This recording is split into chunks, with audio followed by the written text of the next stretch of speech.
Battery চালিত গাড়ির প্রসার বাড়াতে এবার সরকারি উদ্যোগে ইলেকট্রিক কার চার্জিং স্টেশন তৈরি করতে চলেছে কলকাতা পুরসভা। কলকাতার 4 প্রান্তে এবার পাওয়া যাবে কার চার্জিং স্টেশন। ইতিমধ্যে টেন্ডারের কাজও সম্পন্ন হয়েছে।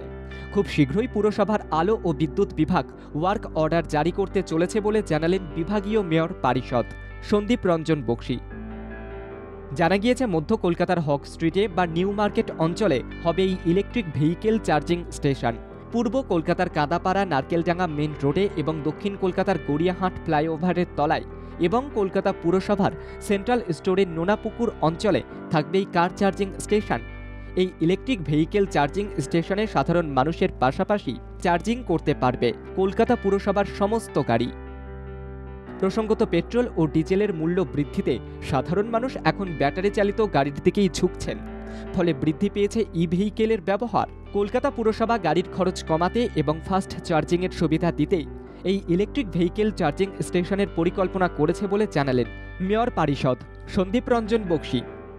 4টে চার্জিং স্টেশন আমরা করছি, করে আমাদের দায়িত্ব মানে এটাকে ইনস্টল করে আমরা তারপর পার্ক অ্যান্ড স্কোয়ার মানে ওই পার্কিং ডিপার্টমেন্টকে দিয়ে দেবো, ওরা এটা তারপর লুক আফটার করবে। আমাদের টার্গেট আছে দুর্গাপুজোর আগে এগুলো ইমপ্লিমেন্ট করার জন্য, ইনস্টল করার জন্য, কারণ দুর্গাপুজোর সময় থেকে আমরা এটাকে শুরু করে দেওয়ার চেষ্টা করছি। পুরসভার উদ্যোগে গড়ে উঠতে চলা এই ফাস্ট চার্জিংয়ের মাধ্যমে 54 মিনিটেই 100% গাড়ি চার্জ করতে সাধারণ মানুষকে মাত্র 10 থেকে 15 টাকা প্রতি ইউনিটে খরচ করতে হবে।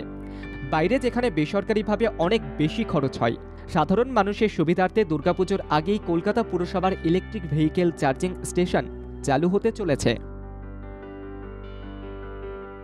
শেখ এরশাদের রিপোর্ট, বাংলা জাগো।